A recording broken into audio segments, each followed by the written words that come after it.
Anti ain't enough. This is Ralph K. Ginorio's Keep Right column from the Coeur d'Alene Press, Dateline, December 31st, 2021, New Year's Eve. Quote, "It isn't enough to stand up and fight darkness. You've got to stand apart from it, too. You've got to be different from it." Jim Butcher, The Dresden Files. Passion is often reactive. It can be sparked by something that we encounter, which makes both an emotional and an intellectual impression. This is why it is so often negative. Outrage is a common gateway drug to passion. I try to be a crusader. I teach, speak, and write because I want to serve my conscience through consequential action. Flawed and fallible I certainly am.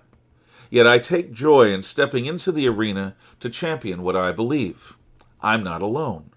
Good people of all points of view willingly step daily out from safe obscurity into conflict to serve their causes.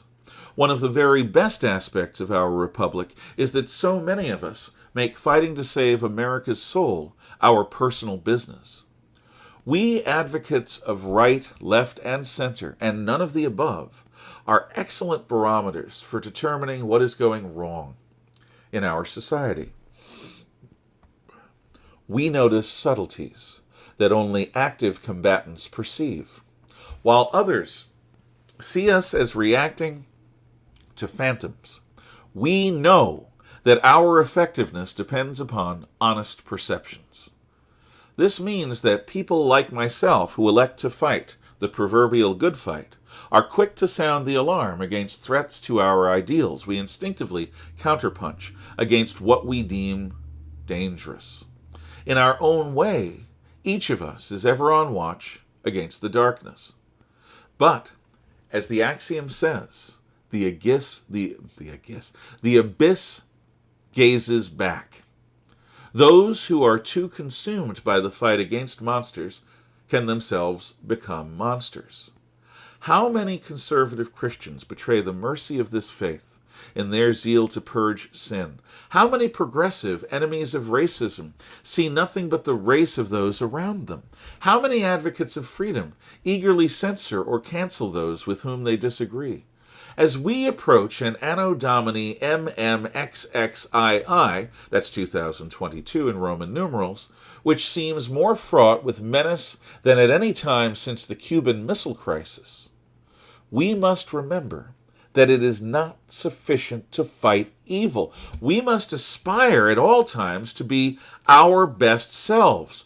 While our opponents cleverly lie, we must deal only in truth. Where pride would have us affect a mask of flawless rectitude, we must humbly recognize our very real feet of clay.